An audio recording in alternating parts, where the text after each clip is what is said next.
We've talked about the push to keep people working from home, a push that public service unions have had big wins on and that the federal government has rolled over on. And the Fair Work Commission is having a look at this now. And big business groups have hit back, saying the flexibility can't be all one way. For instance, if employees working from home can hit pause for a while to go and do their school drop-offs or whatever, then they shouldn't be lining up for overtime when they make up those that work out of hours. It makes sense, I suppose, but surely it's better to get people back to the office. Let's go to the Australian Chamber of Commerce and Industry's Chief Executive Officer, Andrew McKellar, joining us from Canberra. Good to talk to you again, Andrew. Essentially, in a nutshell, what are you putting to the Fair Work Commission?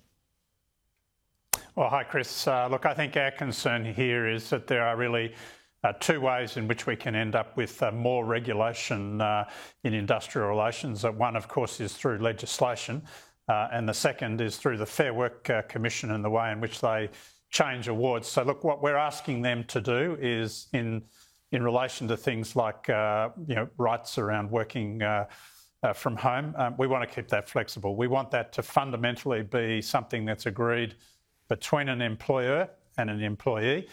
We don't think it's something that needs to be prescribed in awards per se.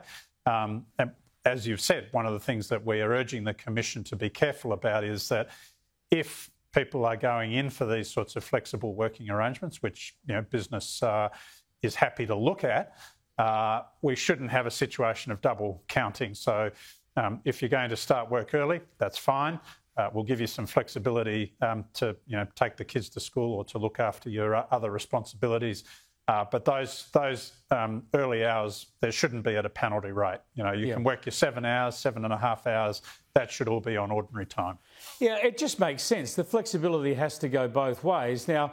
And of course, the flexibility has been great for some people and some businesses and will continue to be into the future. But I think this is the nutshell. You've got the nub of it there. That is, it just has to be negotiated between workers and their businesses because the circumstances change in all sorts of industries, companies and with different people. But I fear that the federal government has muddied the waters here or actually, made this much more difficult in the long term because they caved in so early, didn't they, to the public service union. So our federal public servants have this innate bias that they're allowed to work from home unless there's a specific case as to why they shouldn't be able to. And that seems to put the bias in absolutely the wrong area, the wrong side of the debate, and that'll flow through everywhere now, won't it?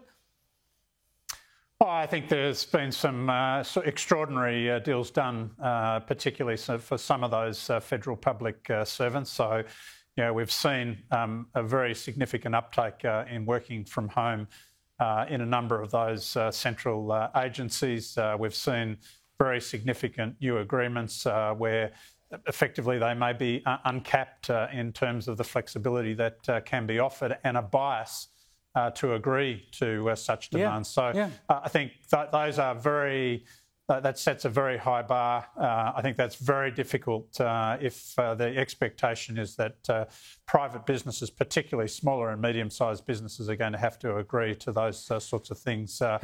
Really, I think that's an extraordinary overreach. It is extraordinary. Thanks for joining us, Andrew. I appreciate it. Andrew McKellar there from the Chamber of Commerce and Industry. That's the idea that in some departments, 70% of employees are working from home in the federal public service.